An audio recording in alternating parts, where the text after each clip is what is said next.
തൃശൂർ മുള്ളൂർക്കരയിൽ കുളത്തിൽ കുളിക്കാനിറങ്ങിയ 18-കാരൻ മുങ്ങി മരിച്ചു. വാഴക്കോട് സ്വദേശി അബ്ദുൾ റഹ്മാന്റെ മകൻ ഫവാദാണ് മരിച്ചത്. സൂരജ് സജിയാണ് വാർത്തയുടെ വിവരങ്ങൾ നൽകുന്നത്.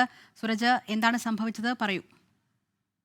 ദിൽന, രാവിലെ ഈ കുളത്തിൽ കുളിക്കാൻ ഇറങ്ങിയതായിരുന്നു ഈ വിദ്യാർത്ഥി. അതിനിടയിലാണ് ഈ കുളത്തിൽ ഈ മുങ്ങി അപകടമുണ്ടാകുന്ന. ഒപ്പമുണ്ടായിരുന്നവർ രക്ഷിക്കാൻ ശ്രമിച്ചെങ്കിലും ഈ യുവാവിനെ കാണാതാവുകയായിരുന്നു. ഫയർഫോഴ്സ് എത്തിയ ആദ്യഘട്ടത്തിൽ തിരച്ചിൽ നടത്തിയെങ്കിലും ഈ കുളത്തിൽ നിന്ന് യുവാവിനെ കണ്ടെത്താൻ സാധിച്ചിരുന്നില്ല. പിന്നീട് ഏറെ നേരം നടത്തിയ തിരച്ചിലിനൊടുവിലാണ് ഈ മൃതദേഹമടക്കം ഇപ്പോൾ കണ്ടെത്തിയിരിക്കുന്നത്. മൃതദേഹം അവിടെ നിന്ന് മാറ്റാനുള്ള നടപടി സ്വീകരിച്ചു വരികയാണ്. കുറുപ്പുംതുറയിൽ അബ്ദുൾ റഹ്മാന്റെ മകൻ ഫവാദാണ് ഇപ്പോൾ ഈ മരിച്ചത് എന്നുള്ളതാണ് സ്ഥിരീകരിക്കാൻ കഴിയുന്ന വിവരം. എന്തായാലും 18 വയസ്സായിരുന്നു പ്രായം.